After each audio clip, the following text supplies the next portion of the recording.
Estamos aqui no Globosat para relatar um pouco da rotina na redação do jornalismo esportivo. Vem comigo.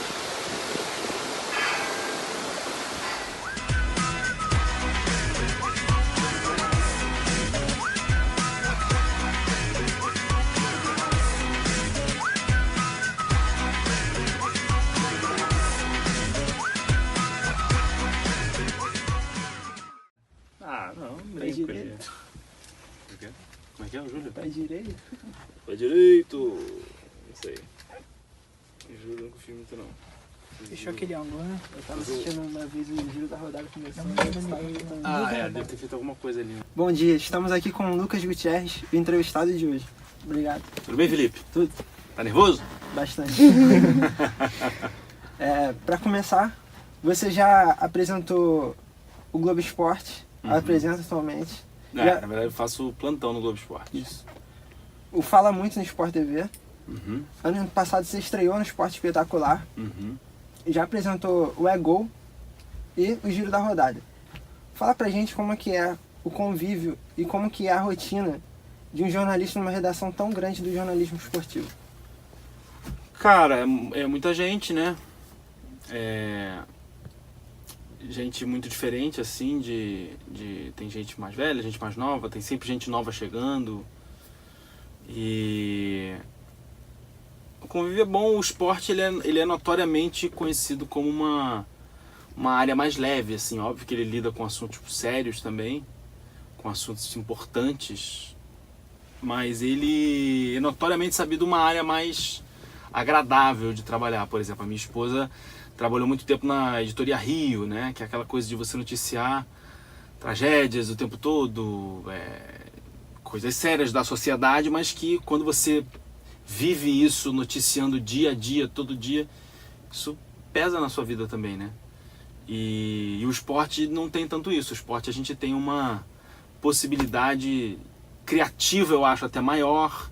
A gente tem uma possibilidade de linguagem, às vezes, maior, porque a gente tem esse salvo-conduto de que, apesar da gente estar falando de coisas que são essenciais à cultura do país, à cultura da sociedade, porque o esporte é cultura, também o esporte é um monte de coisa, não é aquela coisa que influencia na vida das pessoas, mas está um passo no entretenimento. Não é a coisa que influencia na vida das pessoas e está, de fato, como a política, a economia, a cidade, essas outras coisas que naturalmente se tornam mais pesadas ali de noticiar. O esporte é mais leve, então acho que o clima fica mais solar, mais alegre, mais tranquilo, assim. O convívio, o clima de convívio é esse, apesar de também ser muito intenso, muito trabalho, né? Pro jornalismo diário de televisão é muito intenso, é muito corrido às vezes. E agora a gente está convivendo também com o Globoesporte.com, tá todo mundo junto. Globoesporte.com, né? Site, tem que estar ali o tempo todo alimentando, tudo vira site, tudo vira nota. Então é bom que hoje em dia você tem uma redação que é unificada, com a televisão aberta, com a televisão fechada, com a internet. E então você pode ir passeando e vendo assim os climas diferentes. Aqui o pessoal do design do site, aqui o pessoal do tempo real, aqui o pessoal da edição, aqui o pessoal que está pensando no programa, aqui o pessoal que está pensando no programa maior, tudo mais. Como você lida com a chegada de notícias quentes que podem mudar o rumo da pauta, principalmente se for um programa ao vivo? É simples assim, mudar o rumo a gente normalmente está preparado. A gente sabe assim, o Luxemburgo está chegando, por exemplo, essa semana teve isso. Meu programa é ao vivo, mas a gente não se atém tanto ao factual, que a gente chama de falar assim, estar dependente do que está acontecendo hoje. Não, a gente sai para ir uma coisa mais entretenimento e para pensar com antecedência. Então a gente fica ali, a gente tem uma janelinha para fazer coisas ao vivo e aconteceu hoje, importante, está acontecendo agora, mas a gente não se atém muito a isso. Mas, por exemplo, o Luxemburgo chegou. Sabíamos que o Luxemburgo saiu de São Paulo às 3, ia chegar no Rio por volta de 4, e dependendo da hora que chegasse no hotel, a entrevista dele ia ser dentro do nosso programa. A gente moveu o programa para estar preparado para, se o Luxemburgo entrasse ao vivo, a gente ia dar ao vivo dentro do programa e não ia perder conteúdo do programa porque o Luxemburgo entrou. Então a gente antecipou as coisas importantes, as coisas que a gente precisava dar naquele dia, para esperar o Luxemburgo. Aí o Luxemburgo acabou que não rolou, a gente deu o que a gente tinha mais e entregou, e o programa seguinte fez a entrevista do Luxemburgo. Isso é uma coisa. Ano passado, foi ano passado? Acho que foi ano passado. O Bebeto de Freitas morreu, né? Ele morreu quando Seleção, que é o programa que vinha antes de mim, estava terminando. Ele morreu assim. O repórter entrou de Minas falando do Atlético Mineiro. Aí deu meia hora, entraram lá, cara, o Bebeto teve um mal-estar aqui, subiu no helicóptero, não sei o que, morreu. Assim, o cara fez uma visita no Atlético Mineiro e meia hora depois ele morreu. E o Giro da Rodada, que é o programa que eu fazia, era um programa de melhores momentos. Nesse dia o programa virou o noticiário da morte do Bebeto. Entendeu? Mudou completamente. Meio que puxa o da tua mão, mudou tudo, acabou e tal, desceu e vambora.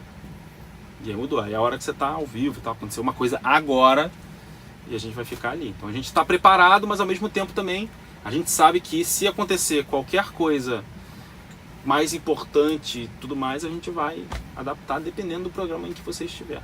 Quando a gente entrou em contato com você, você disse que sexta era o melhor dia pra gente poder vir aqui te entrevistar. Só que excepcionalmente não na sexta passada, porque ia ter uma gravação especial. Em que momento, ou devido... Tá. Em que momento, ou devido a que acontecimentos, a rotina pode se modificar e o que pode trazer um ambiente caótico para a redação? Cara, a rotina pode se modificar com... Acho que com isso que você falou, de o surgimento de uma coisa muito importante agora, do tipo, se agora morre uma figura importante do esporte, a redação vai toda se mobilizar para fazer aquilo acontecer, sabe? Se morre alguém muito importante, todos os noticiários vão se voltar para, como aconteceu com o Ninho do Urubu, por exemplo, uma tragédia, como aconteceu com a Chapecoense. Tudo muda para aquilo ali acontecer. Isso é o, né? Imagina o jornalismo, o esporte no geral, tá noticiário, tá no ar, acontece uma coisa muito, muito grande, ela vai tomar todas as atenções e vamos trabalhar todos focados naquilo ali.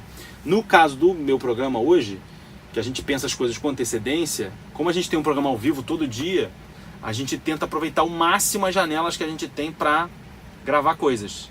E aí, naturalmente, a gente às vezes tem assim, poxa, pintou um convidado que topou vir no dia tal. Abriu uma janela lá pra gente... O cara só pode nessa semana. Dá pra gente fazer no dia extra, que normalmente a gente grava na terça. Pô, mas sexta é um dia que dá pra gravar. Dá pra fazer? Pô, vamos fazer na sexta, que a gente tem 2 de frente, que a gente chama, né? A gente vai usar um, mas a gente já tem um outro gravado, que a gente pode usar. Então assim, às vezes acontece de pintar uma coisa, às vezes acontece de... a edição terminou, por exemplo. Ontem eu fiquei até mais tarde aqui editando, porque as edições me encavalaram e não tinha... E precisava editar um VT pra hoje, eu sei editar, eu fui lá, não, eu vou editar. Peguei e editei pra hoje poder aliviar o resto. Sabe? Então a gente tá sempre tentando gerir ali, de, tipo, qual é o melhor para o programa. Vale a gente às vezes sacrificar, fazer uma outra gravação e tal, sair do tempo, ficar um pouco mais tarde, chegar um pouco mais cedo e tal, pra fazer. Agora, pergunta para terminar. Qual conselho você daria para quem está começando agora a trilhar o caminho no jornalismo? Trabalha, aí trabalha um pouco mais. Essa é uma das coisas que eu aprendi, eu aceitei tarde, sabe? Ou talvez eu fizesse muito isso no começo de carreira e em algum momento eu passei a questionar o que eu estava fazendo, eu fiz outras coisas, eu estudei teatro, formei em teatro. E hoje eu vejo assim como isso foi importante, tanto o questionamento, quanto a saída, quanto buscar outras coisas e tudo mais, mas é justamente essa inquietude que me fez juntar um monte de coisa e fazer o que eu faço hoje, que é onde eu estou mais feliz, assim, na minha carreira, na história, na grande história, né? Acho que no meu momento, assim, eu vejo assim, cara, eu foquei no trabalho, foquei em coisas que eu sou e misturei um monte de coisa que eu já vivi, que eu gosto, e deu certo pra mim, é o meu caminho.